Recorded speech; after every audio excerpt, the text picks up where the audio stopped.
Well, I understand, Peter, that it's quite a grandiose concept, really, a disruptor brand.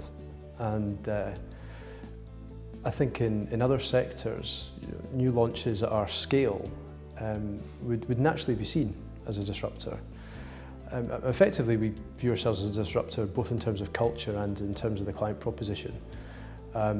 Culturally, there's been a real problem in law firms over the course of the last decade in particular. That was exacerbated hugely by the recession. And clients have consistently complained about the manner in which law firms are servicing their needs, the lack of empathy for their commercial requirements.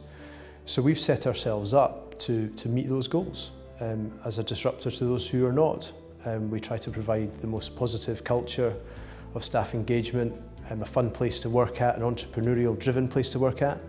And we've effectively engineered our product to meet exactly what the clients want in terms of price and in terms of a dynamic corporate solution. Sure. I mean, obviously there's law firms out there making good returns, but we only have to look at recent history to see so many established brands go under. The traditional model's predicated on a third, a phrase that you've probably heard a lot, Peter, over the years. Effectively a third retained profit for the partnership, with a third direct expenditure and other allocation. Basically, that model doesn't work anymore. In order to maintain profitability or PEP, we need to find smarter ways of working. And at Gilson Gray, we've developed a financial model that allows us to make a greater margin than a third, and then we sell that greater margin back to the client bank so we can undercut those that we're competing against. It also allows us the ability to reward our staff better. So that's what I mean by the third model is broken, the financial model is broken, and it's really been one of the core elements of our success to date.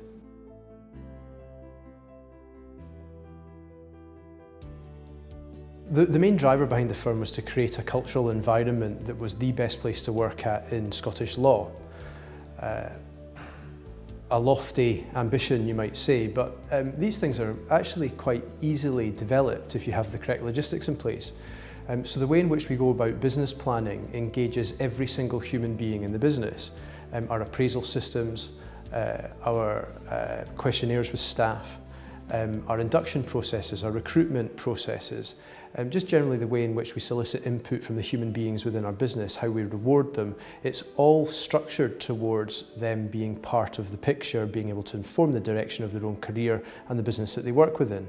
We have a very experienced management team that obviously makes sure that that direction is the right direction, that educates and mentors and encourages views within the business. But I don't think it's a coincidence that we've sought to be the most collegiate environment in the sector, and we've shown some of the best results in terms of growth over the last 4 years. At the end of the day, many businesses say that people are their most important asset, but very few actually manage them as such. The honest answer, Peter, to that question is I don't know. Our ambition is to lead the sector within the next 5 to 6 years. We have 20 separate measures, subjective and objective measures, that we believe we can meet to do that. How big does the firm get along that journey?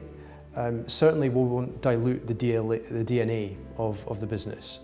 We're not going to grow for scale's sake.